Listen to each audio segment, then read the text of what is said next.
મિર્ચી morning. આજે અમદાવાદનો birthday છે. 26 તારીખ, બીજો મહિનો. આજે અમદાવાદનો બર્થડે છે. એકવાર જે અમદાવાદમાં રહે ને એને બીજે ક્યાંય રહેવું ગમે જ નહીં. એકવાર જે બહારથી આવે ટેમ્પરરી અહીંયા રહેવા માટે, એને કાયમી ધોરણે વસી જવાનું મન થાય એવું સરસ મજાના લોકો વાળું શહેર છે આપણું અમદાવાદ.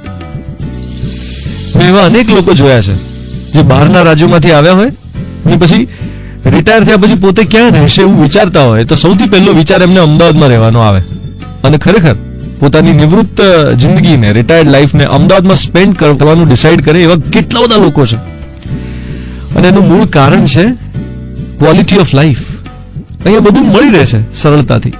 પૈસાની ઝંખ ના હોય ને પૈસો મળે, હૂંફ જોઈતી હોય ને હૂંફ મળે. મુંબઈની જેમ ડિસ્ટન્સનો પ્રોબ્લેમ નથી. તમારે તમાચો મારીને ગાલ લાલ નથી રાખવાનો. અહીંયા ક્યાંય જવું હોય તો માત્ર અડધો કલાક લાગે. આ ટ્રાફિકનો થોડો ઇસ્યુ હવે છે.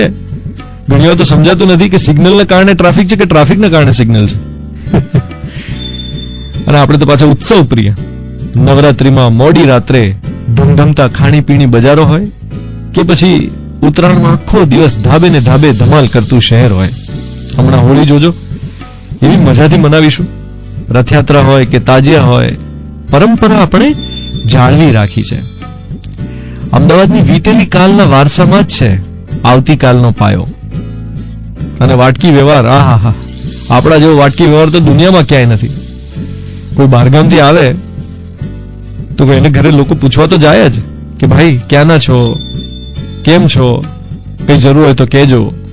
આ વાટકી વ્યવહાર વાસી ન થાય એવી વિશની સાથે અમદાવાદને કહીએ હેપી બર્થડે.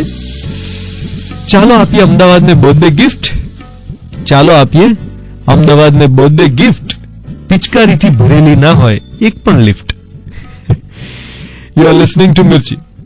હું છું ધ્વનિત તમારી સાથે. Good morning my dear.